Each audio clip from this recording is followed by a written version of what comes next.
आदाब, नमस्कार। मैं हूं आदम परवेज़ और आप देख रहे हैं आप तक देश की आवाज़।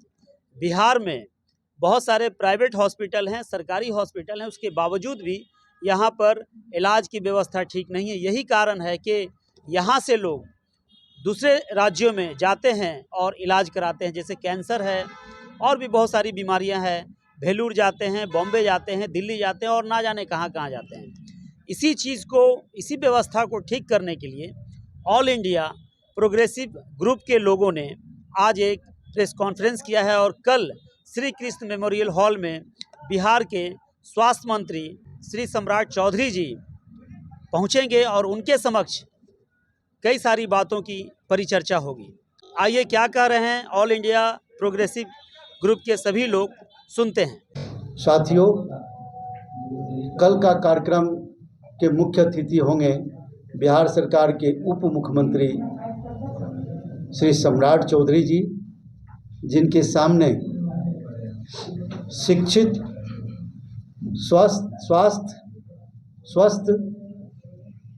सुरक्षित और समृद्ध बिहार पर एक परिचर्चा के मुख्य अतिथि होंगे।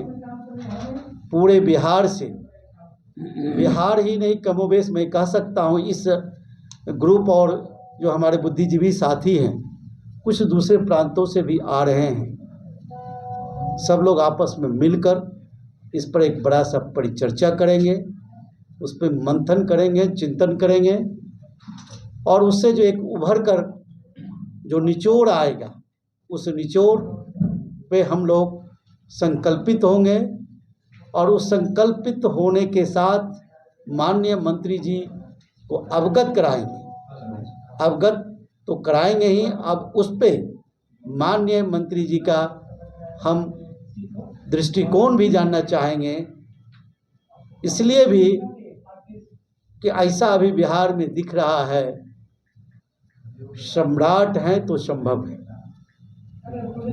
सम्राट जी का जो काम करने का स्टाइल है, शुरू से जो देखा गया है, तो उनसे काफ़ी संभावनाएं बुद्धिजीवियों में जगी है। निश्चित रूप से मैं तो महसूस कर रहा हूँ पूरे बिहार के बुद्धिजीवी उनसे अगाध प्रेम करता है और उसी प्रेम के बदौलत कल ज़बरदस्त भीड़ होने वाली है, बड़ा सा कार्यक्रम होने वाला है और आप देखेंगे ये बिहार के लिए निश्चित रूप से एक मील का पत्थर होगा और एक बहुत बहुआयामी संदेश पूरे बिहार को जाएगा। कितनी संख्या में लोग आएंगे? देखिए, सही मायने में श्री कृष्ण मेमोरियल हॉल की क्षमता को आप जानते हैं, मुश्किल से 2000 की क्षमता है। 2 से 2500 लोग जैसे तैसे बैठ जाते हैं, लेकिन हम उम्मीद करते हैं कि जितनी संख्या अंदर होगी उससे 4 से 5 गुना निश्चित रूप से बाहर रहेगी। कार्यक्रम कितना से कितना बजे तक चलेगा सर? 10 बजे से हम लोगों ने कॉलिंग किया है और कार्यक्रम जब तक माननीय मंत्री जी इंटरेस्टेड रहेंगे, क्योंकि माननीय मंत्री जी के बाद कार्यक्रम तो आप जानते ही कि वो चल नहीं पाता है, फिर भी हम लोग प्रयास करेंगे कि कुछ चले, जब तक चले, लेकिन 5 बजे तक हम लोग उम्मीद करते हैं। श्री सम्राट चौधरी जी के अलावे और भी कोई भारतीय जनता पार्टी के लोग या मंत्री हो या विधायक हो सम्मिलित होने वाले हैं? नहीं, सिर्फ सम्राट चौधरी जी इसमें सम्मिलित होंगे। एक चीज़ और मैं स्पष्ट कर देता हूँ कि ये पार्टी का या दल से कोई मतलब नहीं है। इसमें तो आपको जान के आश्चर्य, आप लोग आप देखिएगा, मैं तो कहता हूँ खोजी पत्रकार के माध्यम से आप खोजेंगे भी तो इसमें आपको मिलेगा दल से ऊपर के लोग मिलेंगे, संप्रदाय से भी ऊपर लोग मिलेंगे, जात और समाज से भी ऊपर लोग मिलेंगे। मतलब सवाल और है सर कि शिक्षित बिहार, स्वस्थ बिहार, समृद्ध बिहार, इस पर किस तरह की चर्चा होगी? क्योंकि आपने तो पहले कह दिया कि शिक्षित बिहार होगा, स्वस्थ बिहार होगा, समृद्ध बिहार होगा। इन बिहार में इसके बीच में किस प्रकार की चर्चाएं होगी? देखिए, शिक्षा से जुड़े मुद्दे पर बात होगी, स्वास्थ्य से जुड़े मुद्दे पर बात होगी, मैं बताऊंगा और किन चीज़ों में बात होगी? चलिए, हमारे मित्र डॉक्टर एस मधुप से इस पर विस्तार से जान लीजिए। पहले तो सभी भाई, मीडिया भाई को नमस्कार और आइस के लिए भी स्वागत करता हूं। मेरा नाम डॉक्टर एस मधुप हुआ। मैं छत्तीसगढ़ मानवाधिकार न्याय आयोग के प्रेसिडेंट भी हैं। वहाँ डिस्ट्रिक्ट सेशन कोर्ट में हम मेडिकल ऑफिसर इंचार्ज हैं।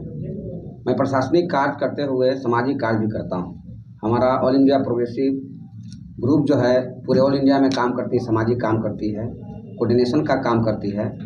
उसी परिचर्चा पर बिहार में स्वास्थ्य, शिक्षा और हम लोग सुरक्षा पर परिचर्चा करेंगे। इसमें हमारे माननीय श्री सम्राट चौधरी जी आएंगे, उनसे परिचर्चा करेंगे। चूँकि हमारे बहुत ही एक्टिव और बहुत ही इनर्जेटिक बिहार को मिला है मंत्री, तो इनसे आशाएँ बुद्धिजीवियों का बढ़ा है।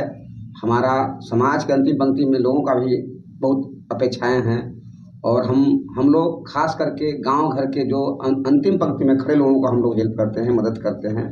उनको हर तरह का जो भी उनका रिक्वायरमेंट रहता है, जहाँ तक बनता है, हम लोग शिक्षा में, स्वास्थ्य में, सुरक्षा में हम लोग उनको मदद करने का कोशिश करते हैं। खासकर ज़्यादा हम लोगों को बिहार से एजुकेशन और स्वास्थ्य पर आता है, उस पर हम लोग परिचर्चा करेंगे। और हम लोग का मुख्य उद्देश्य यही है कि लोगों को जो बिहार से बाहर जा रहे हैं शिक्षा के लिए, स्वास्थ्य हेल्थ के लिए जा रहे हैं, स्वास्थ्य के लिए जा रहे हैं, यहीं पर उसका इलाज हो। और हम लोग बाहर से जो इलाज कराने में जो खर्चा हो रहा है बहुत ज़्यादा हो जाता है, बहुत परेशानी होती है। तो हम माननीय मंत्री जी से रिक्वेस्ट करेंगे, उनको पर विचार रखेंगे कि ऐसा, चूँकि यहाँ संभावनाएं बिहार में बहुत है, मेडिकल का भी, स्वास्थ्य का भी और शिक्षा का भी। तो लोग बाहर नहीं जाके यहीं पर बढ़िया से बढ़िया, अच्छे से अच्छे स्वास्थ्य मिले लोगों को, ताकि पलायन रुके। और शिक्षा के लिए भी जो हम लोग कोटा जाते हैं और अदर स्टेट में जाते हैं, यहाँ स्वास्थ्य का भी और शिक्षा का भी अच्छा माहौल बन जाए। क्योंकि अभी हम लोग जो देख रहे हैं उसमें अच्छा हो सकता है, संभावनाएं हैं। तो उसमें उसके साथ साथ सुरक्षा अगर रहेगा तो लोग बड़े बड़े पूंजीपति आके यहाँ मेडिकल कॉलेज खोलेंगे, हॉस्पिटल खोलेंगे। तो उनको पलायन जो कर रहे हैं उसमें खर्चा भी कम हो जाएगा और एक बिहार का अच्छा नाम भी होगा। बिहार एक नया। नीतीश कुमार तो शुरू से कह रहे हैं कि प्लान रोकने के लिए हम हर संभव प्रयास कर रहे हैं और कई सारे उद्योगपतियों को भी यहाँ लाए हैं और कई सारे उद्योग भी खुल रहे हैं। मैं किसी का ऐसी नहीं बोलूँगा, मगर स्वास्थ्य के लिए आज भी हम लोग बिहार से बाहर जा रहे हैं। चूँकि एज ए डॉक्टर मैं जानता हूँ, हमारा ऑल इंडिया ग्रुप है, हमारे ग्रुप में 600 मेंबर हैं और सब स्पेशलिस्ट हैं। आपका सब मेडिकल कॉलेज का, पीजीआई का, लखनऊ का, टीबी हॉस्पिटल का, बम्बई में आपका जो टाटा जो है आपका कैंसर हॉस्पिटल, सारे लोग हैं। रेलवे में भी हमारे डॉक्टर लोग हैं। तो मैं देखता हूँ यहाँ से इलाज कराने के लिए आपको कैंसर के लिए बम्बई जाना पड़ता है, यहाँ क्यों नहीं हो सकता? आपको अच्छे किडनी का इलाज कराने के लिए आपको जाना पड़ता है, भिलोर जाना पड़ता है। आपको एक सवाल है सर। हाँ। पटना में बहुत सारे प्राइवेट हॉस्पिटल्स हैं, हम देख रहे हैं, आप भी देख रहे हैं। मुझे लगता है 50 से ज़्यादा ही हॉस्पिटल होगा, पारस है, फोर्ड है और ऐसे बहुत सारे हॉस्पिटल्स हैं, कैंसर हॉस्पिटल है। लेकिन क्या आप ये बता रहे हैं कि यहाँ पर कैंसर का इलाज सही नहीं है? सही नहीं बोलेंगे, सुविधा नहीं है। आखिर क्यों जाना पड़ता है बम्बई? टीएमएच हॉस्पिटल प्राइवेट होते हुए क्यों जाते हैं बिलोर लोग? कारण है वहाँ सुविधा अच्छा है। उस सुविधा को यहाँ गवर्नमेंट में लाना चाहते हैं, गवर्नमेंट इम्प्लीमेंटेशन करे, वहाँ के लोगों को जाके देखे। अभी मैं छत्तीसगढ़ गए हुए तो वहाँ सुविधा देख के आए, झारखंड में लागू हो गया। मैं चाहता हूँ बिहार में भी लागू हो। इन लोग कोऑपरेट हॉस्पिटल घूमे, गवर्नमेंट हॉस्पिटल। आप चले जाइए बाहर में, आपको चेन्नई चले जाइए, गवर्नमेंट हॉस्पिटल जहाँ मैं पढ़ाई किया हूँ चेन्नई में गवर्नमेंट हॉस्पिटल है। देखिए कितना सुविधा वहाँ मिला है लोगों को। आप साउथ में आँख के लिए देखें, आँख इलाज कराने जाते हैं, रेटिना रिपेयर के लिए जाते हैं। तो यहाँ क्यों नहीं हो सकता रेटिना रिपेयर? आँख का प्रॉब्लम होता है, सीधे आप चेन्नई जा रहे हैं, क्यों जा रहे हैं? शंकर नेत्रालय क्यों जा रहे हैं? यहाँ शंकर नेत्रालय बनने की ज़रूरत है। आप क्या चाहते हैं कि बिहार में जो स्वास्थ्य व्यवस्था है वो बहुत बढ़िया हो? यस, मैं चाहता हूँ कि अपग्रेड हो। हम अपग्रेड के अनुसार चले, जो हमारा सुपर स्पेशलिस्ट है उसके अनुसार हम लोग चले, ताकि जो बाहर जा रहे हैं, हम ऐसा चाहते हैं कि अदर स्टेट के भी यहाँ लोग आए। क्योंकि हमारा बुद्धिजीवियों का यहाँ रहा है, हमारा पहले भी नाम रहा है बिहार का पढ़ाई लिखाई में। अभी ये क्षेत्र कहीं ना कहीं पिछड़ा हुआ है। यस, अभी क्षेत्र जो चाहिए वो अदर जो स्टेट है उससे बहुत तो नहीं, मगर थोड़ा थोड़ा अभी हम लोग पीछे चल रहे हैं। आगे अपग्रेड करने की जरूरत है। सम्राट चौधरी जी स्वास्थ्य मंत्री बने हैं तो अपेक्षाएं हैं उनसे। यस, बहुत अपेक्षाएं हैं। हमारा नहीं, हमारा अंतिम पंक्ति में खड़े लोगों का है। गांव में जो बुजुर्ग हैं, जो बुद्धिजीवी लोगों को अपेक्षाएं बढ़ा है, अपेक्षाएं भी बढ़ा, इच्छा भी बढ़ा है कि कुछ हो, बिहार में नया बिहार बनेगी और नया बिहार होगा, अपग्रेड हो। धन्यवाद सर। Thank you. हो गया।